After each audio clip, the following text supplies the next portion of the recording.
everybody. How's it going? Happy fucking New Year. Happy New Year. Welcome to Babble and Bullshit Hopeless and Bitter, a podcast where a hopeless romantic and a bitter asshole will let you decide which is which. Talk about relationship stuff. And we will advise you now to take any of the advice we give you with a giant mound of salt. Not just a tiny little grain, but a mound, because neither of us are professionals. I'm Lilith. I'm Will. And today we're going to talk about, what did you call it? Blob relationships. Yes, blob couples. Everybody knows one of these. Two individuals who begin dating and then merge into some freakish two-headed monster that is like... Everyone knows just knows an at least one. Amalgamation. Yeah. Everyone knows this couple, the one that is just so brutally codependent that they are never apart. Yeah. They finish each other's sentences and not in like a comedic or cute way. Yeah. They have all the same interests. They refuse to ever do anything separately. God forbid you invite one of them out and not the other. You're gonna get both. Oh, I need to make sure that blah, blah, blah is okay with me doing anything because I need to see what he has planned for us. Well, yeah. Stop it. Now, I actually very much do. So my philosophy on like, you know, couples like doing things together is it's good to, it's of course very healthy to have interests that overlap as a couple, obviously. Sure, yeah, of course. But you do need to have interests that are separate as well. Being your own person is important. The reason we decided to do this one is because we do both know people who have done this. I currently have friends that have become a blob couple. And I'll be honest, I miss them as individuals. I do miss my friends because my friends are gone. Like, I don't get them anymore. I get the two-headed monster. And the problem is that I've seen it happen so many times that I know what's coming for them.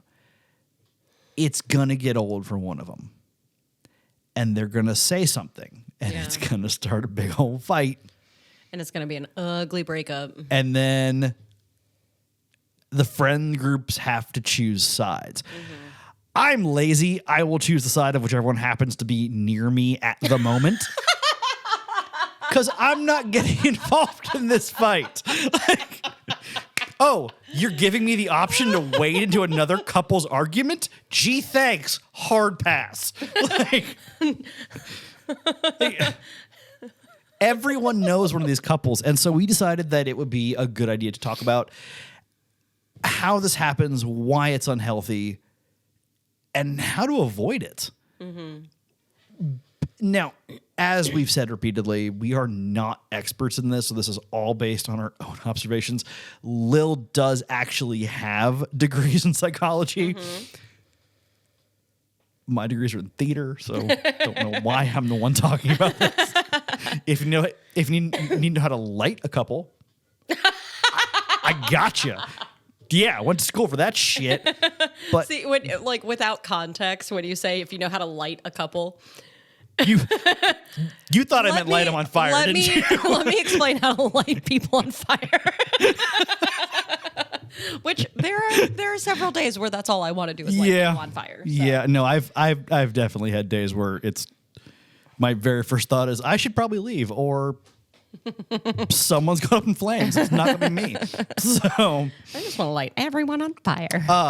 Something my dad always used to say when I was a kid, and whenever I would complain about things, he'd go, "Well, at least you're not on fire." I'm like, I mean, sure. Unfortunately. Yeah. Thank you. I guess that. Yes. Right. Not helpful, but okay. So these couples generally, now please correct me if I'm wrong, but these couples generally are people who are very, very dependent on their friend groups to begin with. Now, yeah. No, so I think Lil and I are very similar in this. You and I are very independent people. I can go weeks without seeing my friends. I'm like an outdoor cat. Like I'm not like sometimes I'm going to be gone for a while, but I'm always going to come back kind of deal. But I do know people who have to be around their social groups as much as possible just for their own mental health. Yeah. And then they start dating someone who's the same way. Yeah. And they suddenly realize, ooh, all the things I do that make me happy, my partner likes to do because it makes them happy. And we do them all, and if we do them all together, it'll just save time. It feels like it can feel like a good thing at first. Right. I'm with my new partner. We're in the honeymoon phase. This is pretty great. Look at all the stuff we're doing. Where it gets, it's not a bad thing to want to spend time with your partner. The thing is, like, I think it's very normal when you first start dating somebody to want to spend a lot of time with them. It's new, yeah. Because it's new and you're very excited. And of course, you want to see that person a lot. Like, that's completely normal. Like, I remember when I first started dating my partner, I was with him a lot. And you, like, barely have a soul. So that's fucking incredible. Right, exactly. I barely like being around anyone. So, yeah, like, that's a very normal thing. Where it gets abnormal is when you don't want to leave that person. And I'm not saying that they leave and you miss them right away. That's normal. Sure. Like, yeah, that's normal with your friends. Yeah, like, I have my friend group that we could literally spend an entire week together. And as soon as we say goodbye, I go, oh, I miss my friends. Yeah. Like, and I do. I genuinely miss them. But I also am okay with being away from them for a little while because then seeing them again makes it that much sweeter. Exactly. I know. So Lil lives about 45 minutes from me. We really only hang out when we do this podcast.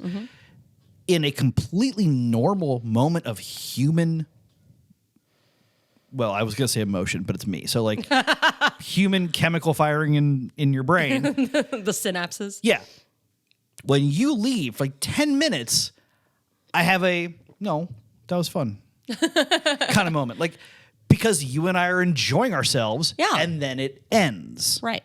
And of course you have a moment of, oh man, I want to do that again. Like, Right, yeah. Yeah. I do look forward to coming over every week and recording. That's a normal human thing to do. Yes. And not even just with people you hang out with. When you watch a movie that you like, when it ends, you go to a restaurant, have a great meal, and then the meal ends.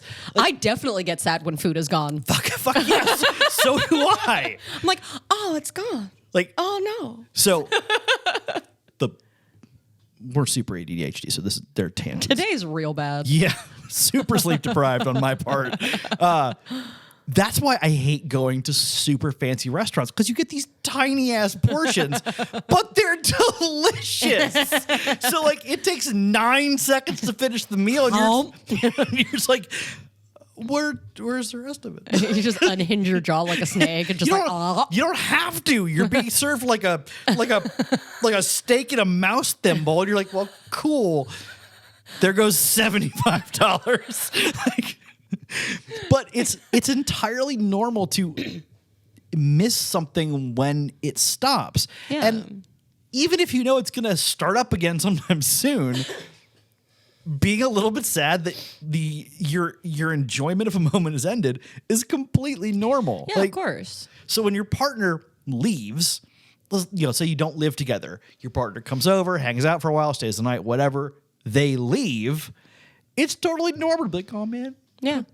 come back. Like, Right. That's totally normal. Yeah, my partner and I live together, and if I go away for like a weekend or I'm gone on vacation for a week without him, like I'll come home and I'll tell him, I'll be like, yeah, I missed you, and he's like, I missed you too, because I wasn't home. Yeah. It's an absolutely normal human reaction. Yeah. Where it becomes unhealthy is where you refuse to have that feeling by constantly being with the person. It is so vital to miss the individual. Absolute, yes. Because then being together is that much better. So for about 2 years, I was in a long distance relationship with a woman who lived, honestly, not that far away, hour and a half. Problem is, we worked opposite schedules. Oh, God. Yeah. It was very annoying. Yeah.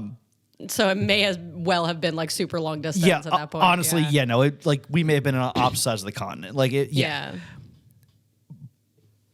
I only got to see her every second or third week for a day or two. But we made the most of those visits because we missed each other in the interim. And so, of course, we had the visits planned down to the minute. I am a grown adult. I will go to an aquarium every goddamn day of the week. I love aquariums. Yeah. And I spent 8 hours in the Atlanta aquarium. It was worth it. I spent 7 at the Shed Aquarium in Chicago. It was so fun. I spent an hour and a half of those just watching dolphins. Yeah, I spent probably an hour of it watching the penguins. Yeah. Because, yeah. And I like to take my time and like read. Fancy in their little tuxedos. I know, they're so cute and they waddle and when they're like yelling at each other, they're like they do seem very indignant when they're like yelling. They are, and I love them so much. But like I also like to walk around and like read everything. I like to learn. So yeah, and so we would plan these trips down, and we would do a bunch of fun stuff. Some stuff that I thought was more fun than she did. Some stuff that she thought was more fun than I do. It's just how it works. But it worked out because you at least compromised and did stuff that you both were able to enjoy in some capacity. Exactly, and the biggest source of enjoyment for us was that we were together with each other, and then we wouldn't see each other for a couple weeks. But we're fucking adults. We can handle that. Where it becomes unhealthy is where you simply refuse to allow yourself to have that moment of missing someone by basically grafting yourself onto them. I'm actually kind of in awe of couples that agree on things like movies almost all the time. That's got to make life so much easier. But that's not the kind of thing we're talking about. Being able to, go out to the bar with your friends without your partner. This couple will always show up together. Without fail. If you text one of them to invite them out, you're going to get them both. That's just how it is. That's not healthy. No, you have to spend time apart. And well, one, because you do have to retain your own individuality. Oh yeah. In a relationship, Yeah. You have to. If your entire self is defined by the relationship, when it ends, you're gonna fall apart. Like, because everything that was you is there. And that's not healthy. So my parents are in their 70s. They've been married for over 40 years. My mother absolutely hates sports. She will not watch them. She has no interest. She knows about them because she has sons. Like, she doesn't care. She just doesn't. My dad really, really loves baseball. Dad does not invite mom to baseball games. She does not want to go. Yeah, it's fair. Dad still goes.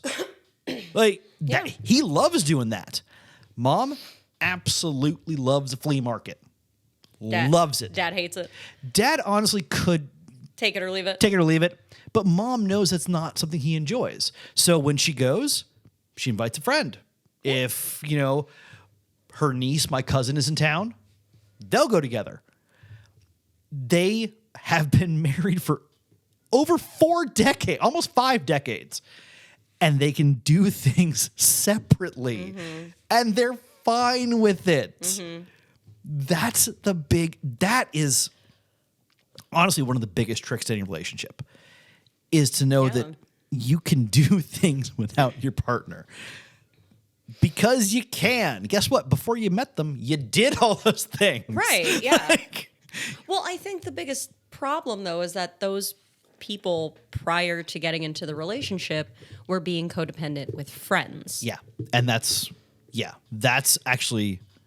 So like you were saying, they were codependent with their friends, and then they found somebody who also is codependent with friends. And, And so they went, blob. cool, we can be codependent with each other.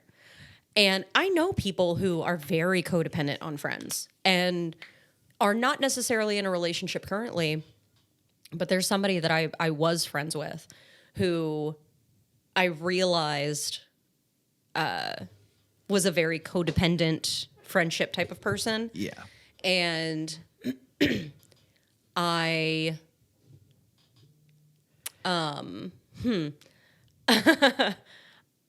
I kind of noticed it, but I didn't say anything because I was like, well, this person is very close to me. I'm very, I care about them a lot. I'm not going to, There say can also anything. be reasons for someone's codependence. Right. So, And there definitely was. yeah, Obviously, I'm not going to share there. of course not. Yeah, this is But I, that friendship ended not because I did anything or said anything, but because they decided to stop talking to me out of nowhere.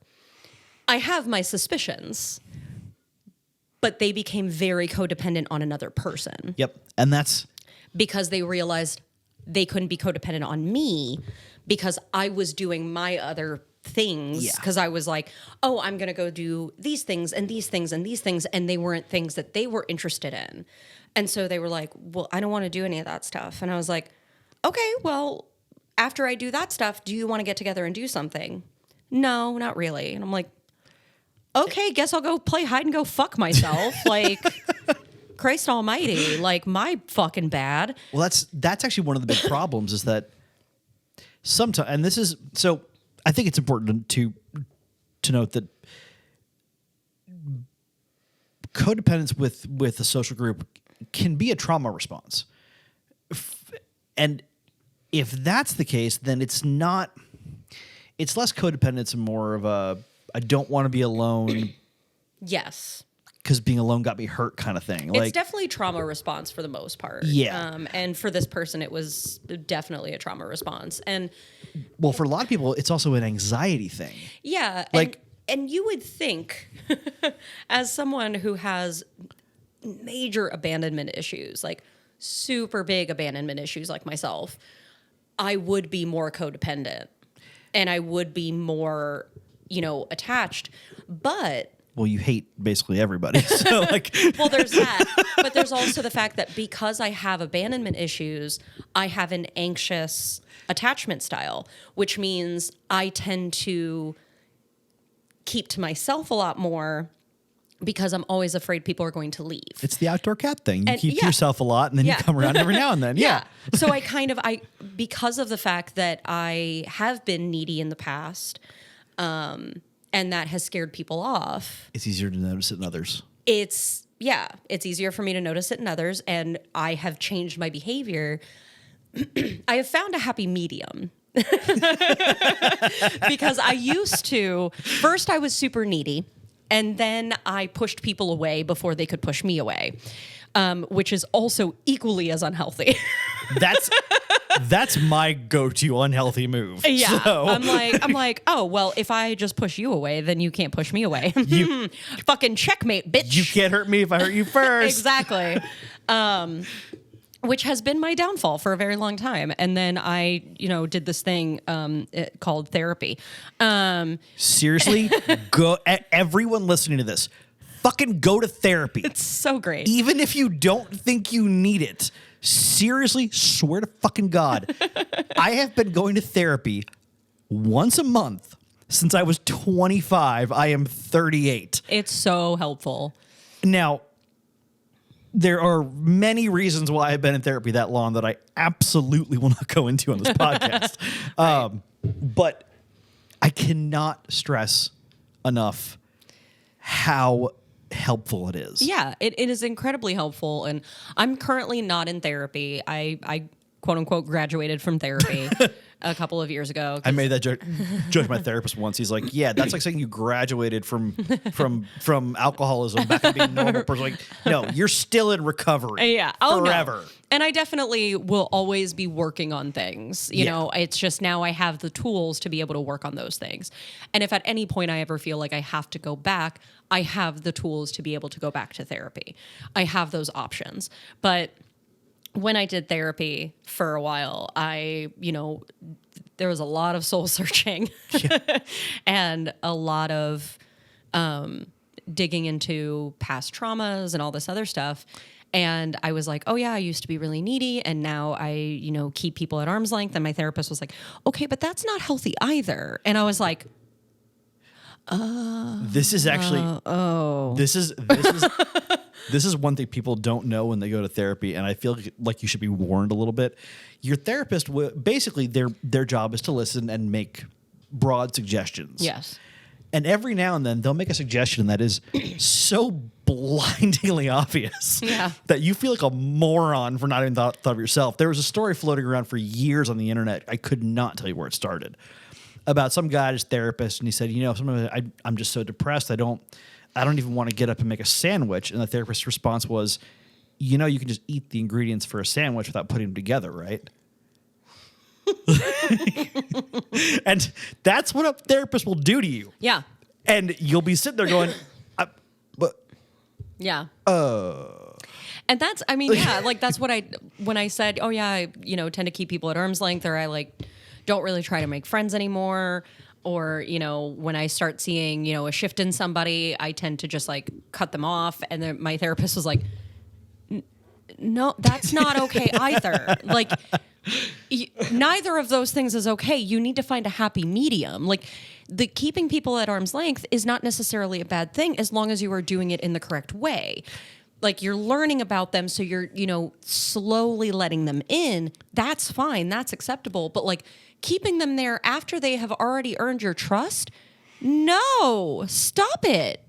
Stop doing that. And if they shift a little bit in their behavior, talk to them. Don't just go, okay, bye. That's not, what are you doing? And I was like, yeah, no. So I know that. But hey, hold up. But what if I just do it my way? But hear me out. Consider. No. I do it the way I've been doing it and she's like, how are your friendships doing? And I'm like, you know what? I feel like this is a personal attack, and I don't appreciate it. So, wow. Some catty, God, Jesus. So I finally have found the happy medium of, keeping people kind of at arm's length until I feel comfortable enough. Yeah. And if I feel a shift in behavior, I kind of go, hey, is everything all right? Is there anything that I can help you with? Are you going through something? Can I talk you through some stuff? That has saved a lot of friendships for me, because now I don't just go, oh, they're obviously mad at me, so I'm just not going to talk to them anymore. So bye. That has ended so many friendships that didn't need to end. Yeah. And this is actually the problem with the blob couples, Velcro couples. I've heard a bunch of names from. It's the opposite problem. Yeah. They see anyone pull away, get distant for whatever reason, even get busy with life or work. Mm-hmm. Their reaction is not to do what Lil does and, sprint for the door and drop kick it closed behind them. They just cling to the person harder. And then they find someone who does the same thing. Yep. That's why I call them blob couples. They are clinging to each other so hard, they've basically forgotten how to let go. Mm-hmm. The unhealthy aspect of it is that there are going to be situations where you can't be together. Mm-hmm. And if you've been a couple like that for, say, a year, and all of a sudden you have to spend a weekend by yourself, half of your personality is the other person. You're not going to know what to do. Like if your partner has a job that requires travel, what are you going to do if they have to go on a business trip? Yeah. This actually Like you can't go with them every time if you have your own job that isn't remote. this actually a friend of mine who has thankfully is no longer dating this person. They worked a job that did have them traveling basically 10 days out of every 2 months. They would be out of town. Okay. Yeah.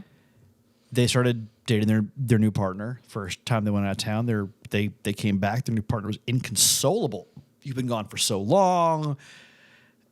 I missed you every day. Why didn't you call me every night? Like It was 10 days, my guy. yeah. Like I didn't go to the moon. I went to fucking Dallas to fucking chill. We're only an hour behind in Dallas. Calm down. Yeah. It's not like I went to fucking Australia. Yeah. Where it's a whole day ahead. Yeah. It's fucking ridiculous. What? And the next time that my friend left town, their partner asked, "Can I come with you?" And my friend, of course, said, "Well, no, my company pays for the hotel, and I can't have another because I'm not paying for it. Like you wouldn't have a seat on the plane because I don't pay for the ticket. My company does, and they won't buy another one." And apparently, this new partner was like, "Oh no, I'll buy the ticket. It's fine." And of course, my friend's like, "Well, I'm going to be in meetings all day. Like, that's why I go out of town for these because like we do site visits and we go to meetings and like they're 12-hour days. You wouldn't see me all day anyway." That refusal to let his new partner come with him is what broke them up. She absolutely lost her mind over the fact that she wasn't allowed to be with him every moment of every day. They hadn't been dating that long. And all of his reasons were perfectly logical. That's valid and logical. Yeah. Like what the but fuck? Okay, well, I do love that part of his point was, hey, let's assume that you do get a plane ticket, come with me, and you stay in the hotel with me. I'm still going to be gone 12 hours out of every day. Yeah. That's why I'm going out of town. Yeah. Like my dad traveled a lot for his job. He was a salesman.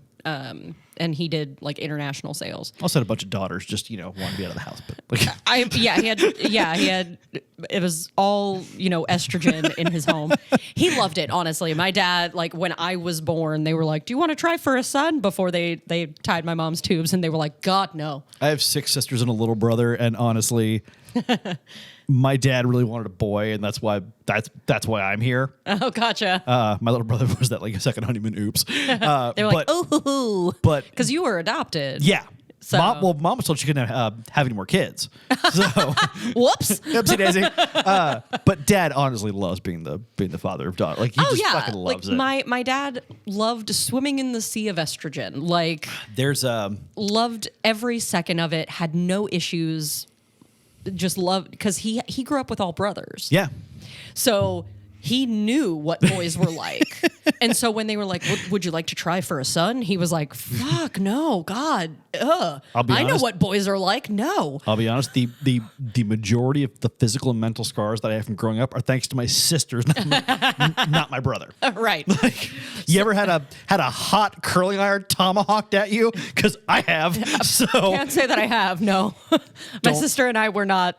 don't walk into the bathroom while your high school sister claims to be changing when she's actually texting and watching her curling iron burn the counter. Oh, well then. She's not the brightest of the bunch. Love you. Oh boy.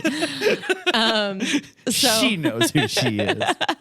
She actually listens to these too, so oh, well, hi, sis. she's gonna kill me. Probably, and you deserve it. I've managed to dodge her for 38 years, and she's 6 years older than me. I can outlast her. She's probably going first.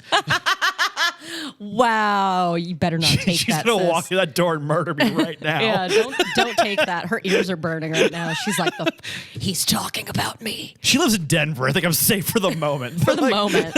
For now. She'll be here tomorrow. No, so but my dad traveled a lot for his job. And there were some trips where like he would be gone for, maybe just a week. Sometimes it was 2 to 3, depending on what job he needed to be doing. Yeah. And the ones where it was a little bit shorter for like a week, depending on where he was going, every once in a while we would go with him if it was during the summer. Yeah. So like we would go as a family to wherever he was going, and we would go do our own thing And while he would go to work. Yeah, he would go and do his meetings and whatever sales he needed to do, and then he would meet up with us for dinner, and then we would have the evening together. Yeah. So like that kind of stuff happened, and that kind of stuff is fairly normal. I know a lot of people who do that. My partner, his dad traveled for work every once in a while, and they did that when he was little too. Where like they went to California. He had a business trip in California, so they went along. They did their own thing while he did work meetings, and then they met up in the evening, and that kind of stuff is fine. Because that's a healthy balance. Yes. As long as you are aware that your partner is going to be going and doing work meetings, Well, and you have to take care of yourself. you can even extrapolate this out to just everyday social time. Yeah. Like, So, like, what was she doing when he was working? oh, she worked from home. So she was working during the day. Like she was working. Yeah. But she worked from home. So I mean, Did he work from home too? No. Well, Or so was he a hybrid situation? this is his old pre-COVID job. Oh, okay. Yeah. Okay. It was like Well, I assume so if he was traveling at the time, yeah. Yeah. So it was mostly in the office. He would have like, I think it was like one day a week. He would like do a half day in the office, finish out the day at home, and then do his business trips. She worked primarily from home, and then would occasionally have like all staff meetings with her company at their office. But the situations we both just described can be easily extrapolated out into social settings too. You have to be able to look at your partner and hear them say, "Hey, I'm going out with my friends, and we're going to go to, I don't know, something that you don't enjoy doing, but my friends and I do, and love you, see you in a bit, cool." And you have to be able to look at your partner and go, "I sincerely want you to go have fun with this. I actually hope you enjoy yourself. Mean every word of that." Yeah. And be okay not being with them for a minute. Like, Yeah. I don't see an issue of spending time apart, and I think it's important and healthy. Like, for a few years in the beginning of our relationship, up until, I want to say it was like right before COVID, my partner did fantasy football with a group of his friends. And it was like sometime in August, they would go meet up somewhere. Usually it was like a B-dubs. cosplaying being a football coach. Yeah, pretty much. He would meet up with them. They would eat. They would do their fantasy draft. And he would come home. Yeah. And whenever he would do that, he would just let me know that he got there. I cannot imagine you. Like, if someone put a gun to your head, you wouldn't go to that. No, and I didn't want to, not just because I didn't really care about it, but also because like it's not my thing. That's his thing with his friends. There it is. And so like I didn't want to interrupt that. And so I was like, okay, just let me know when you get there so I know you're safe. Yeah. Let me know when you're coming home so I know if I need to like have dinner for you or whatever. Yeah. That was it. Let me know you're not dead. Yeah. Otherwise, enjoy yourself. Yeah. And he would let me know, hey, I got here. Okay, thank you. Arrived alive. Yay. Exactly. And the only time he would ever text me is if he got certain players that he was hoping for. Because he's excited. Yeah. Yeah, I got Tom Brady. And or that's- I got Edelman. I got That's just a the couple- Lions defense or whatever. That's a couple moment of, Yeah. I'm excited. I'm telling my partner. Like, yeah, and I was excited for him because he would tell me who he was hoping for. Yeah. And I'm like, well, I hope you get everybody you want. Yeah. And That's just an but excited, telling your partner you're happy moment thing. Yeah. Yeah. But I did not text him a single time when he was doing his draft because I didn't want to bother him. One, because he was busy, and two, he was with his friends. I didn't want to bother him. And I assume he extends the same courtesy to you when you're with your friends. Yeah, pretty much. I mean, like he'll just shoot me a text like, "Hey," you know, especially if I'm gone for several days at a time. Yeah. He'll shoot me a text like he'll do something really funny and send me a picture of a stormtrooper to say he misses me. Okay, that's fucking clever. I love that. That is so good. Yeah. Yeah. It's really Damn, that's good. If I'm gone for several days, he'll just send us a picture of a stormtrooper. Okay. And I'm like, I miss you too. And it helps that, like, we're both I don't want to use his name on the podcast because it seems mean, but Lil's partner, that's fucking brilliant. I'm 100% stealing it. You are a fucking genius. He has his moments. We're both big Star Wars fans, so it works out for us. Hey, and on that note, we have the Nerdcast, our other podcast. Yeah, You should give that a listen check too. that out. Shameless plug.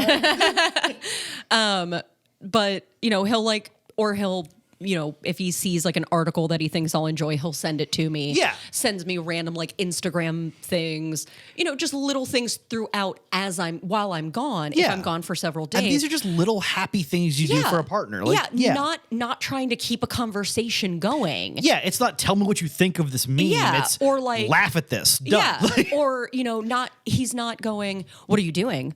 Well, who are you with? Oh, God. Well, what's happening? What are you doing right now? Like, it's never that.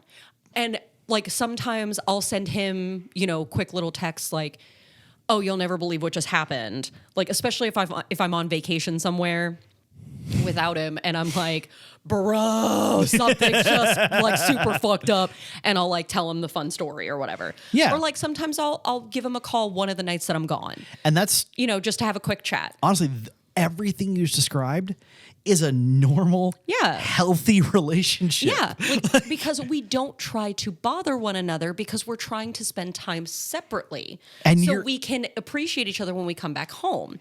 So during this time when he was doing his draft, almost every single year, all of his other friends were literally on their phones with their wives or girlfriends, except for him and one other dude, the dude who ran the fantasy draft. And he would sit there and be like, "Are you guys fucking done?" Yeah. "Oh, sorry, my wife is blah, blah, blah." Cool, your wife's not fucking here. We're doing fantasy. Like, what are you doing? Is your phone gonna explode if you don't text them back in a certain amount of time? Exactly. Like, well, like she gets really mad if bro. I don't like answer in like 5 minutes. And my partner's sitting there like, "Dude, I haven't talked to Lilith since I got here." Yeah. Like, Lilith literally does not give a shit. So this is actually, and this is dating relationships. And we did love languages last week. Mm-hmm. Something that I like to do for all my friends, and I do it to you all the time. I will send memes to people. Mm-hmm. I do not want a response. I am not looking for a response. Mm-hmm. I don't care if I receive a response. I honestly prefer not to. That's not why I send them.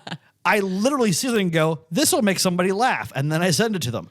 I work under the assumption that I was 100% correct. You're going to see it and laugh. I don't need confirmation of that. I usually will at least react. Yeah. But Again, that's it. I appreciate it. Don't need it. Yeah. That's healthy communication among friends. Mm-hmm. It's not interrupting a day. I'm not like, texting you 5 seconds later, like, "Did you see it? Did you look? Can you look? What do you think? Did you see it?" Like, no. Yeah. And that's it's honestly disturbing to me how many of these episodes we've done where I have like friends who fit. Yeah. I need to know less people is the thing. Well, yeah, I think that's the biggest thing. Yeah. Because that's the healthy response, right? I need to know less people. Sure. That's, I mean, same, honestly. That's like the proto Ted Kaczynski response to things. Like, I need to know less people. For the fetuses listening to this, that's the Unabomber. So, and you have no idea who that is. So Google is your friend. Who the? I don't think we have anyone under Gen Z listening to this. Honestly, I know a lot of people my age who would hear Ted Kaczynski and go, "Who? What?" And then you say the name Unabomber, they go, "Oh," but they wouldn't know. Yeah, because some people don't listen to serial killer podcasts, and it shows. But I have a distressingly perfect example of this couple. These are two people that I've known for a very long time. I mean, over a decade each. Individually, they seemed incredibly independent. They had their own interests, things they liked, things they did, routines, jobs, and then they met.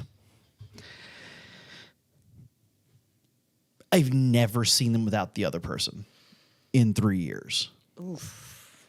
Everywhere they go, they are together. Now, individually, I very much enjoy both of them. But that's not who I'm seeing anymore. I am not seeing the friends that I made. I'm seeing the couple. And to be honest, we stopped inviting him places. Because sometimes we really want to hang out with him when it's football season and we're watching games. Honestly, when it's basketball season, we want to hang out with her because she knows more about the game and she likes it more. But if I invite one of them, The other one's coming. I'm getting both of them. Sometimes that's great. We know that if one of them is about to get off work, they're both going to be at the bar in half an hour. Great. But I can't see my individual friends anymore. Yeah. They don't exist outside the couple. The problem is that we've noticed that clinging getting worse over the last few months. Very likely their relationship is on the rocks and they're arguing, fighting, but they don't know how to take a breath and step away. So they're clinging to each other. And this is the other big secret in a relationship. You're gonna get into arguments with your partner. It's gonna happen. And if you are in a relationship and you say that you don't fight with your partner, You are a liar. I should say argue, not fight. Yeah. Argue with your partner, you're a fucking liar. Yeah.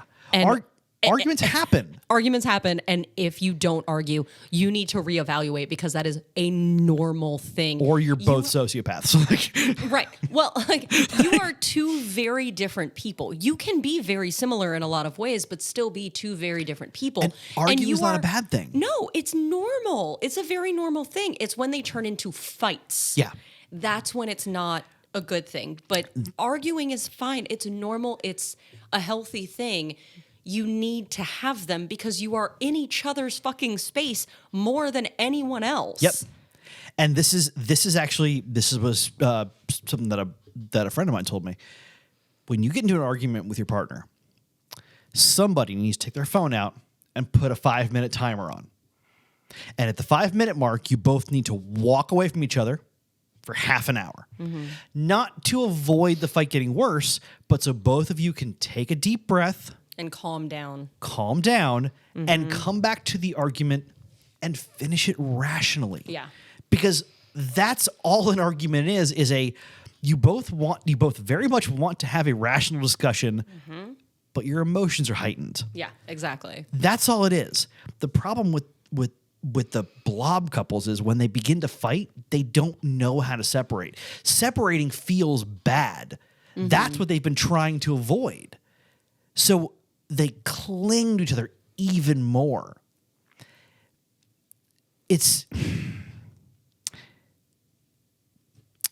So for anyone who's not a big old science nerd like I am, the deeper you go in water, the more pressure is exerted on an object. Obviously, water is heavy.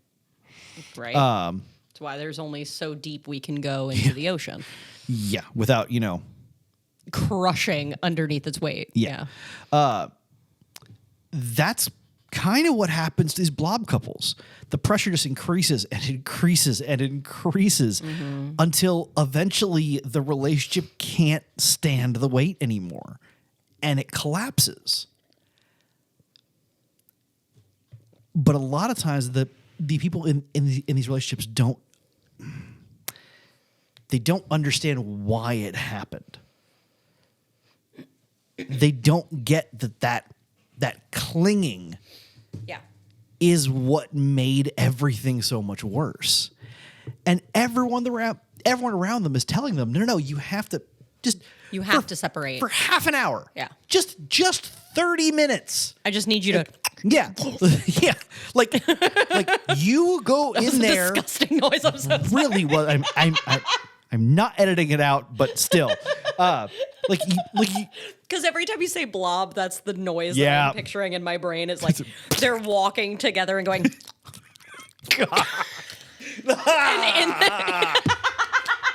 I have headphones on, you bitch. No. In the headphones, it sounds fucking horrendous. God almighty. Will literally just ripped off his headphones and went, ah! Fucking terrible. Ugh. God, so gross. So sorry. But no, like you, friends of these couples will very often look at them and go, "Hey, one of you go sit on the couch and fucking play with your phone. Someone else go in the bathroom and take a half-hour dump. Just don't be together Right. for 30 minutes. Just 30 minutes." Yeah. And I do wonder about those couples that always have to be together. What happens when one has to go to the bathroom? Do they sit in the bathroom together? so Like, cause that's like my me time. I really hate that I have an answer for this. It's one thing to pee in front of your partner. Like I Yeah. peed in front of my partner plenty. We've been together 11 Peed years. in Like, front of me and we were never dating. that's true. Because I'm like, I gotta piss and Yeah. you're not leaving. So you are literally not leaving the bathroom. Well, also, we were always in my apartment. Right. And you weren't leaving the bathroom. You're like, Usually I was in the shower. and I was like, I gotta pee. And you're like, okay, so go pee. And I'm like, all right. Like, I don't care, but like I just say, I actually very much respect this. You never asked. Like, very often I would be in the shower and the door would open and you would just be like, I have to pee. And you would just, yeah.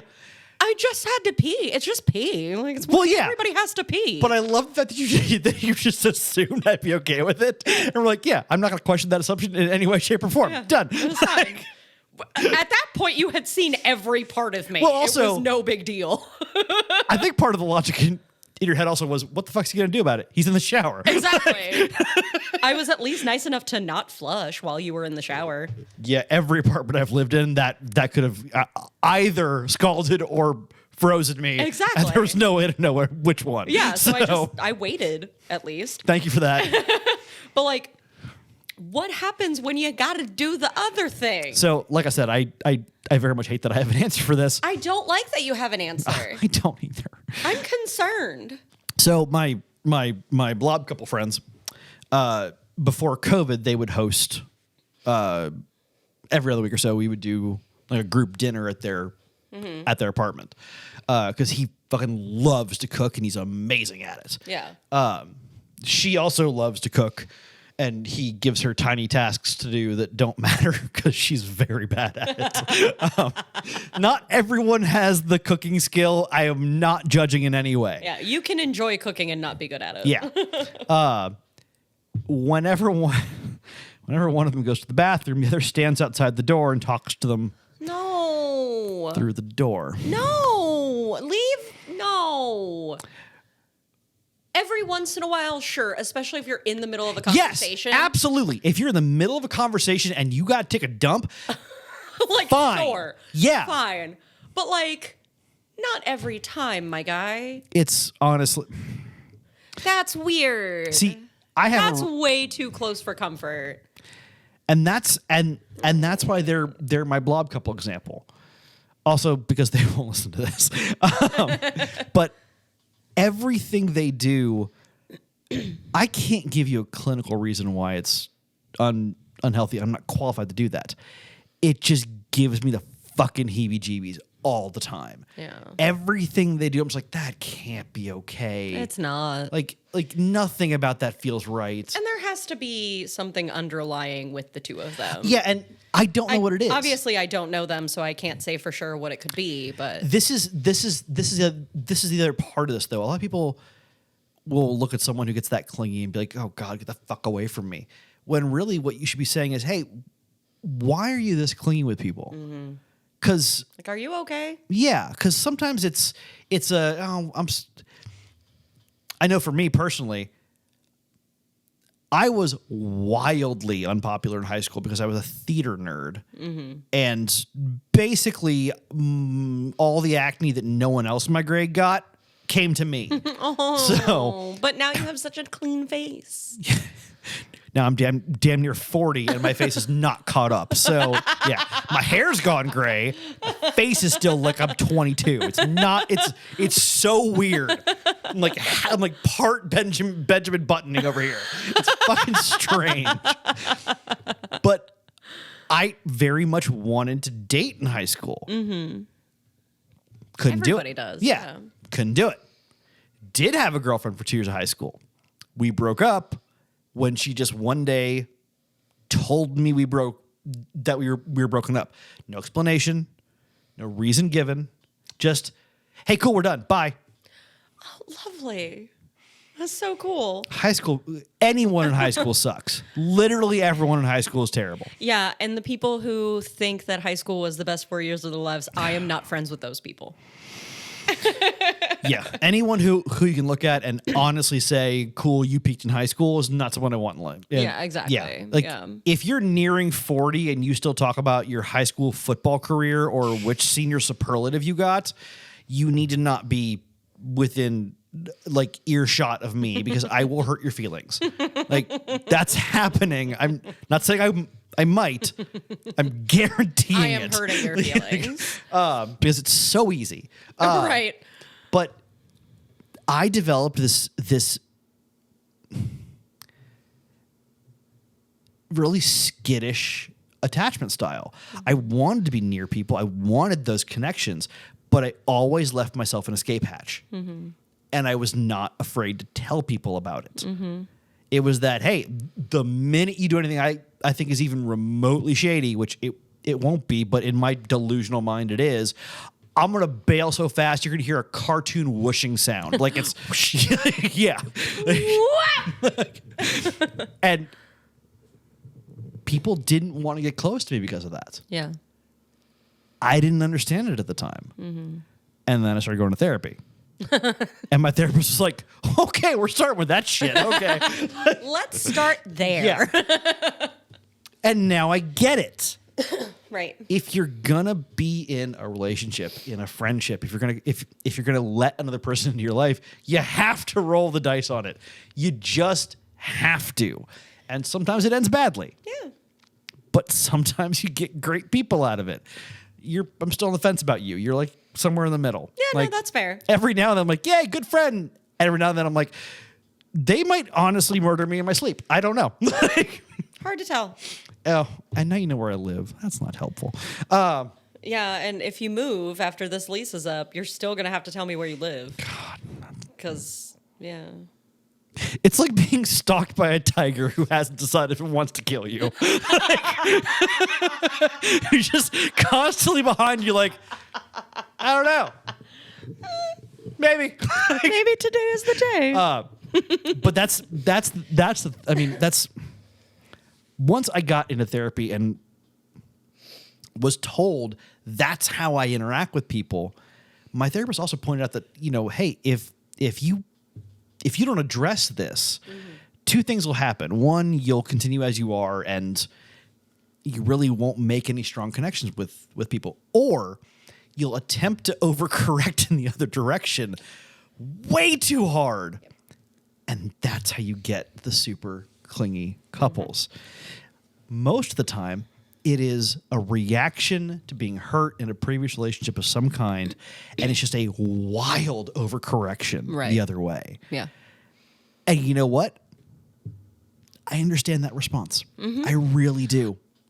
I get it. It's not that I don't get it. It's still unhealthy, but I understand where it comes from. Yeah, I understand where it comes from. It's, I guess my biggest question for a lot of those couples is like,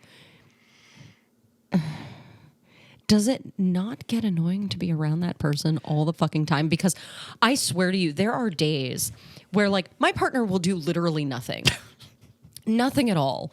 But I will wake up and look at him and suddenly just be like, I don't want to look at you today. So Like I can't, like I physically cannot look at you today. And if you speak a single word to me, I might actually stab you. fun story. Because I don't understand the thought process of needing to be around your partner all the time. Because I don't want to be around my partner all the time. This is a memory that will never leave me because it was one of the funniest and most confusing moments of my entire life. And of course it was thanks to you. I think we only known each other for a couple weeks. And Okay. for anyone who hasn't listened to previous episodes, Lil and I never dated. We just spent the better part of a year just hanging out and having sex because we could. I think it was about a year. About a year? Yeah. One of the first time for like a week or two into this, you stayed overnight because you didn't want to drive home because We had been drinking. yeah, that was actually normal for us back then too. I think we had gone to that place. Yeah, And we had, I think I met you at your apartment. that's right. You yes. drove us there. Yes. And we had a couple drinks. You drove us back because it wasn't far from where you were No, living at the time. Not 5 even minutes. 5 minutes. Yeah. And you didn't want to drive home. And I didn't yeah. want to drive home because I was like, I don't feel like it. We've had a couple drinks and we've already had a couple drinks here as well. Yeah. And it is 2 a.m. Probably the right call, to be honest. Absolutely the fuck not. We woke up. I was about to say the next morning. It was like noon. It was, Noonish. almost noon, yeah. And it was morning, so Yeah. I said good morning like a human being does. And you rolled over, glared at me, and said, "Shut the fuck up." And then just got up, got dressed, and left.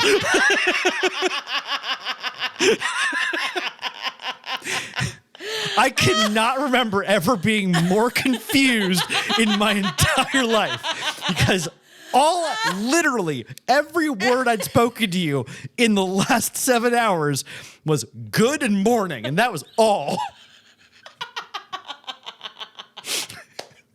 No, that checks out.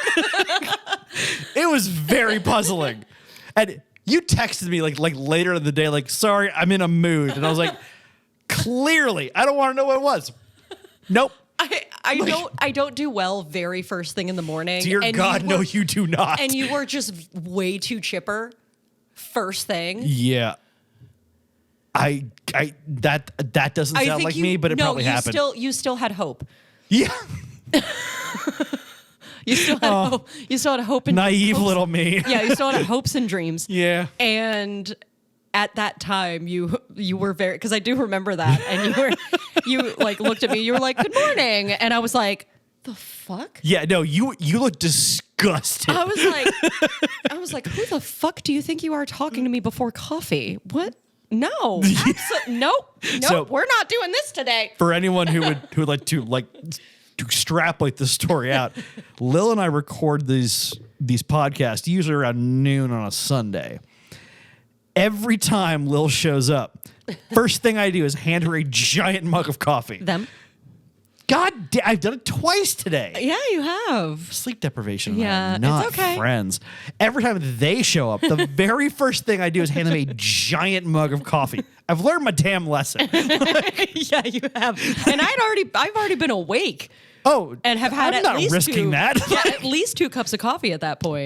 But that's this is one of the things that in a friendship, in a relationship, in anything, communication is the key. right.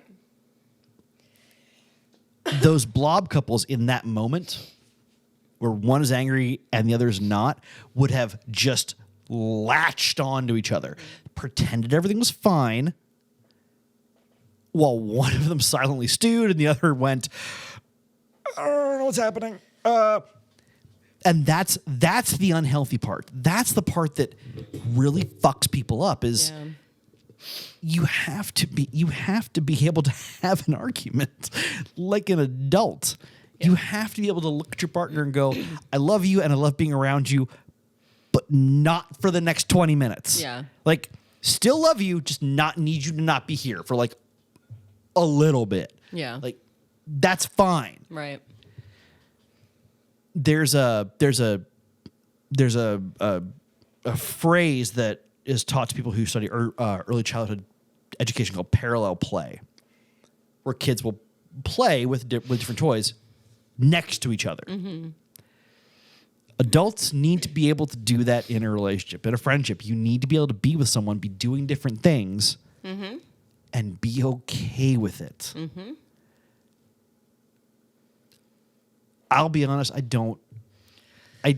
get, logically, I understand where the blob couples come from.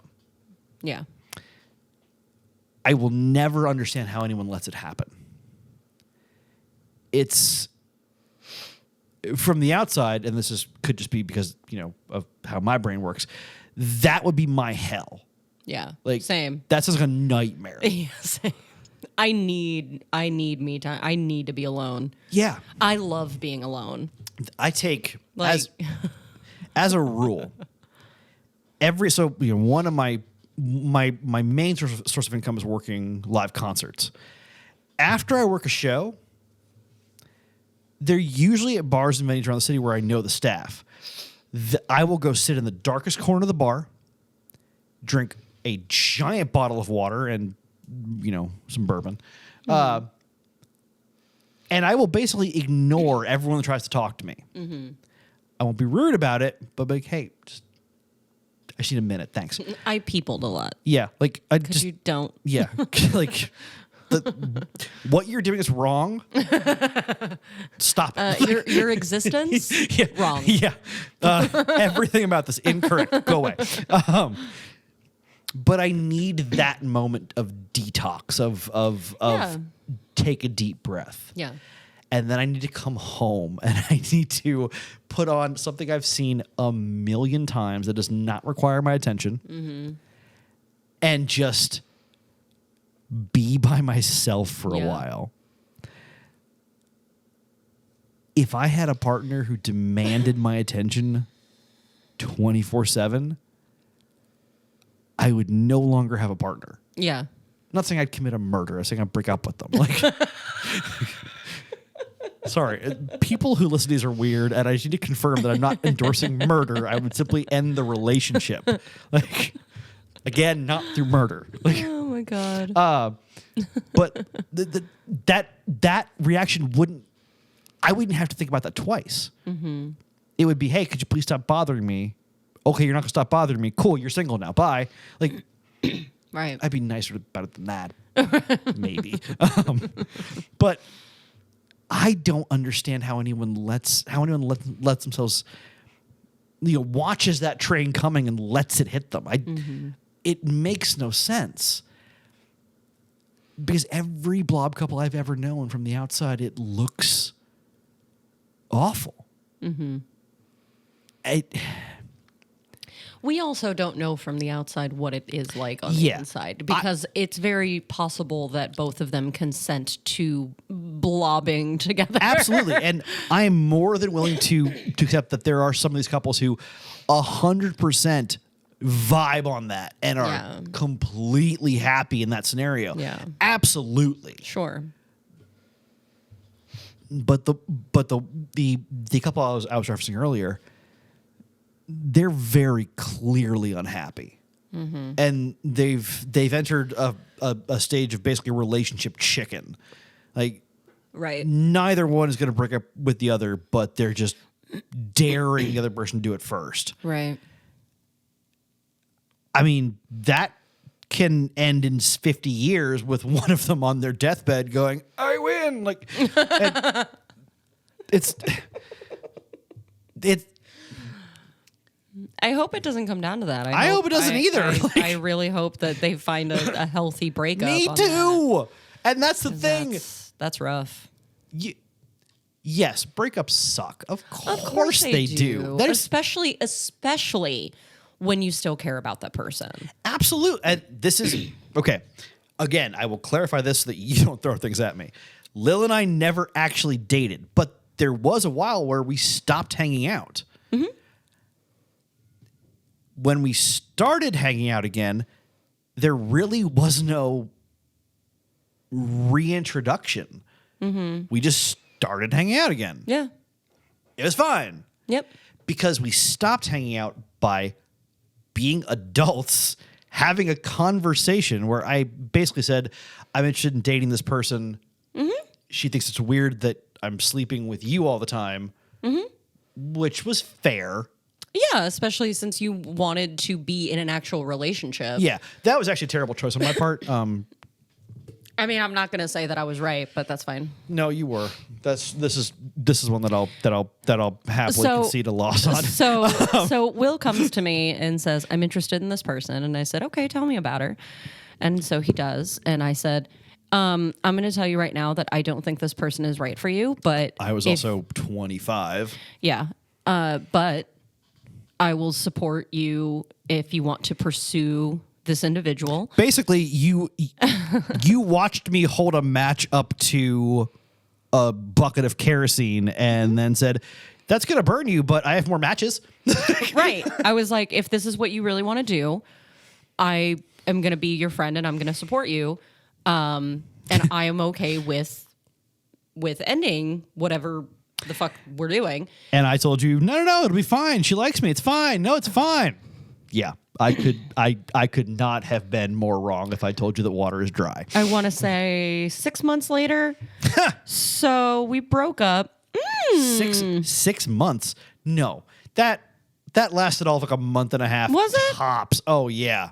Oh, maybe it's because you didn't tell me right away. Because you didn't want me to go, it's almost like I was right. That's exactly why I didn't tell you right away. Okay, that's what it was.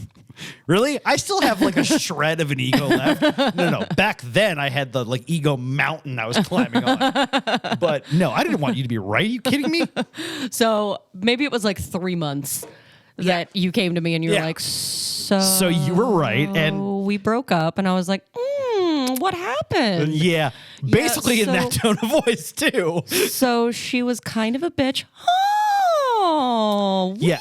weird. You ever been patronized to by someone who 100% knows they're both mocking you and right at the same time?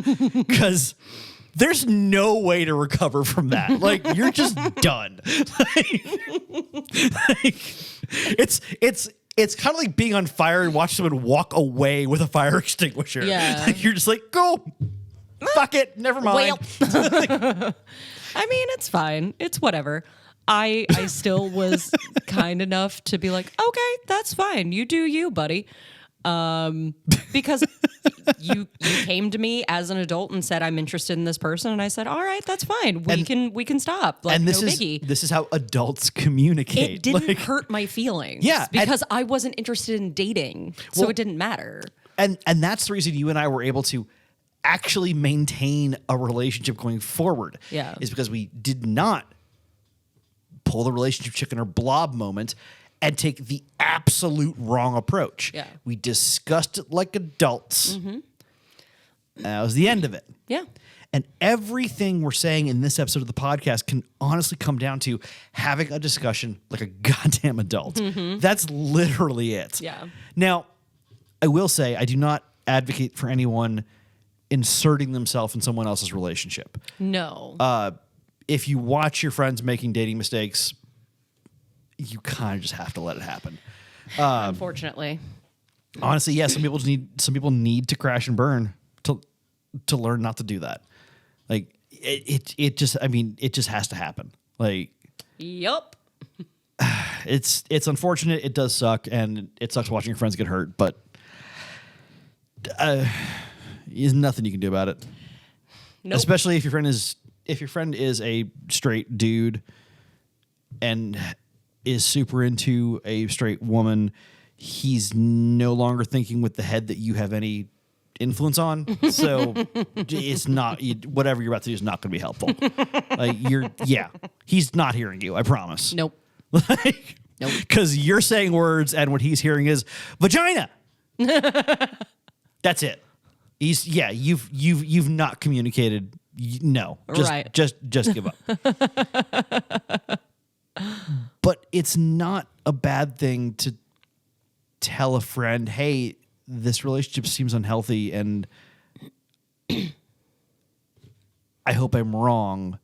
Right. Could you tell me why I'm wrong? Mm-hmm.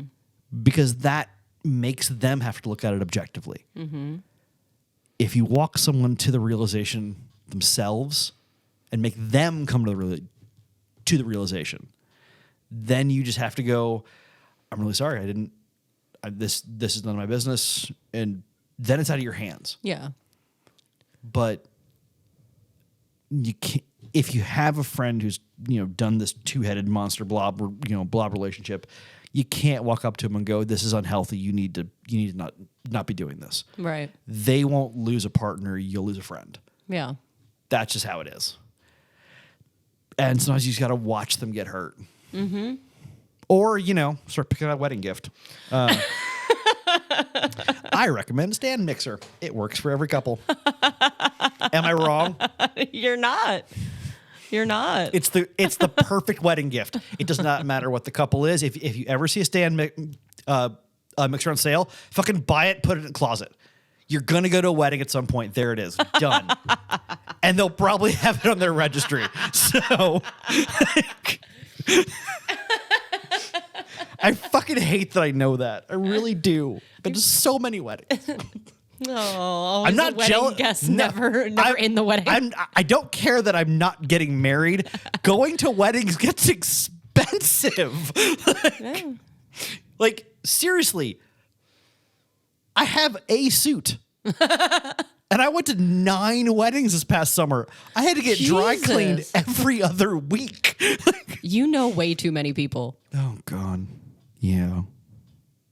I will say that all the weddings were open bars. That did help. No, that's helpful. I think I've been to... How many weddings have I been to in the last couple of years? Not that many. Pro tip, if the wedding has an open bar, ask the bartender what the most expensive version of the liquor you like is, because it's free and fucking go for it. I always start with, hey, do you have Pappy? And when they inevitably say no, I work my way down from there. I think the last wedding I went to was my photographer's. You told me about that, yeah. I think that was the last one. That was 2022. I think it was 2022. It's been a minute. I don't know. I have no sense of time. That would have been 2 years ago. Yeah, it was 2022. It was April of 2022. There you go. Look at that. Your sense makes of time sense. caught up with itself. Good Yeah, job. she had a little Sebastian impersonator. That's fucking phenomenal. And I was way too excited about it. And my partner had no idea what the fuck was happening because he doesn't watch Parks and Rec. And I was like, you uncultured swine. There are times when I really think like your partner needs like an emotional support person to like follow him around and just be like, that's just how they are. It's fine. I love my partner, but sometimes I think I need a new one. If he's listening to this, He's never going to. fair enough. He doesn't care. He doesn't understand why I'm doing this. Because it's fun. He doesn't listen to podcasts, so he doesn't really get it. Telling other people what to do with their lives is fucking fun. Yeah. No, I love him to death. He's great. Sometimes. And sometimes I just don't want him around. See, that's Terrible. No, That's terrible to say. That's actually a healthy, responsible relationship because you guys know that in those moments where you don't want to be around each other, you can, without a problem, not be around each other. Yeah, like he has, his game room downstairs. So like he goes and plays video games or watches movies or whatever. And Yeah. we don't even share a bed anymore. Because he not for anything unhealthy, because I know a lot of people who are like, oh, they don't share a bed anymore. That's bad You news. snore like a chainsaw. No, he fucking is the most violent sleeper on the face of the planet. Like to turn over to one side, he flops around like a fucking fish and wakes me up. And like literally, I will end up on the edge of the bed because he just shoves his entire body like across the bed. So I finally was like, I can't sleep like this, bro. I can't. So I sleep in what used to be our guest room. It is now just my room because I cannot sleep with him. And you know what? It drives me insane. Honestly. So I had this problem dating one of my exes. I tend to run hot. Like my body temperature is always a little bit higher than most people. Yeah, I think that's just a man thing. So honestly, it's a person to person thing. Some people run hot, some people run cold. It's just how your internal body temperature works. Yeah. I was dating a woman who was basically like sleeping next to a furnace. Oh, and really? That's him. That's my she partner. wanted to be like on me all Yeah. night. And I'm like, honey, it's Nope. June. Like, I can feel myself losing weight. I'm sweating it all out. I don't like having to flip the mattress every night because we both sweated through it. Right. I'm running out of sheets. I can do laundry every day. And honest to God, I liked this girl a lot. But I can't sleep cuddled up with a bonfire every night. Right. That's like during the summer is when he always wants to cuddle, and I'm like, get the fuck off of me. Stop touching me right now. Like stop. I'm already uncomfortable. Right. You're making it worse. Right, exactly. But he is a human furnace, and it drives me bonkers. What confused the fuck out of me is that this girl was 5 feet tall, 90 pounds soaking wet. Mm-hmm. I don't understand how she was producing that body heat. I do not understand the biology of it. I don't know how that even works. I am a lizard. I'm a lizard person.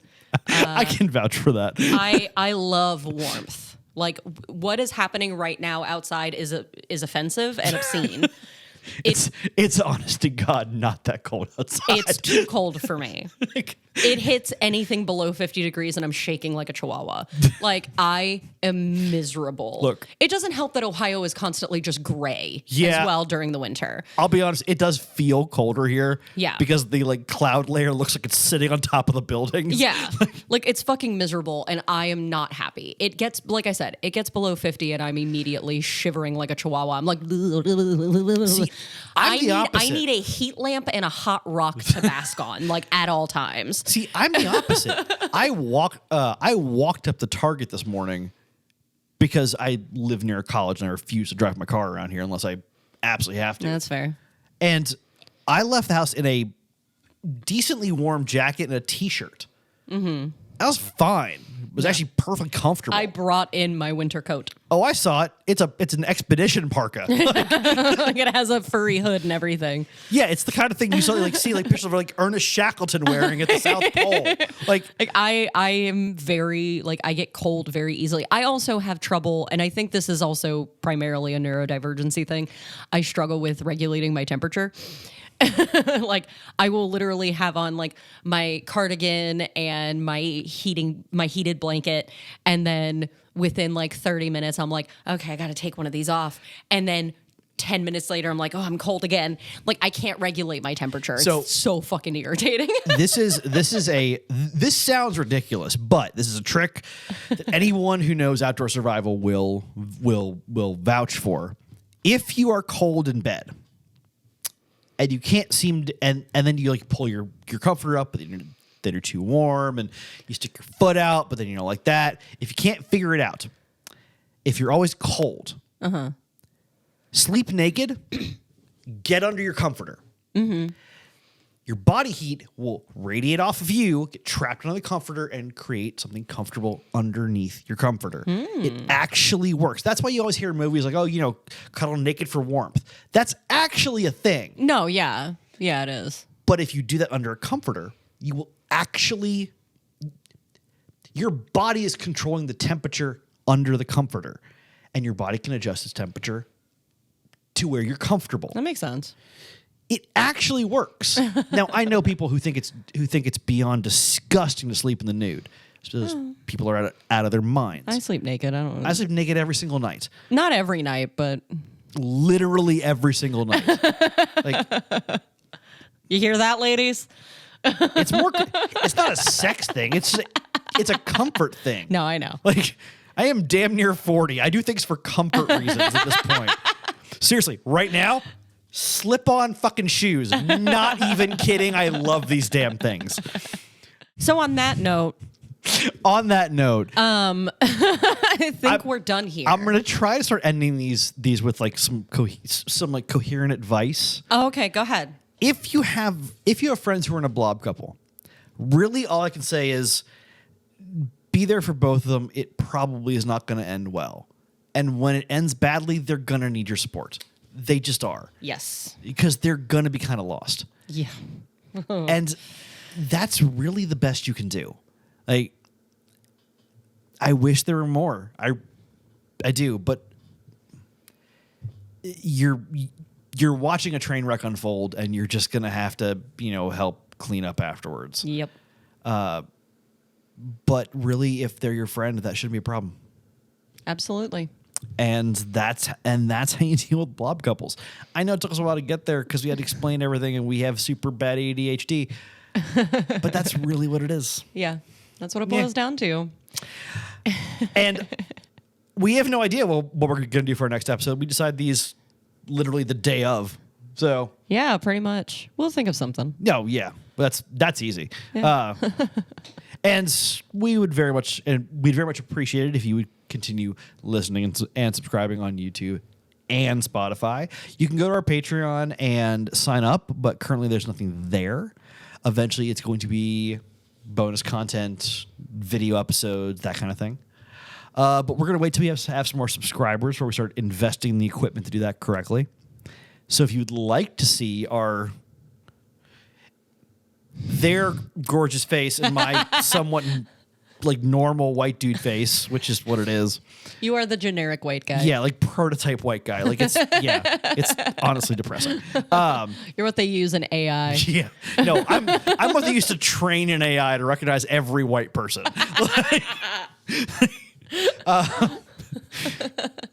God, I wish that wasn't funny because it's true. But yeah, the more subscribers we get, the more we'll be convinced to get equipment for more content and that kind of thing. So you can find us at Babble and Bullshit on YouTube and Spotify. You can find us at Instagram, where you'll be most talking to Lil. At Babble and BS. Yep. And on Patreon, it is at Babble and Bullshit. Yeah. Guys, thank you so much for listening to Hopeless and Bitter. We very much enjoy talking to you every time, and we hope you'll join us for the next episode next week. Once again, Happy New Year to everyone who's already abandoned their New Year's resolutions. Because we are a week in. But yeah, thank you so much for listening. I've been Will. I've been Lilith. And we'll see you guys next time. Bye.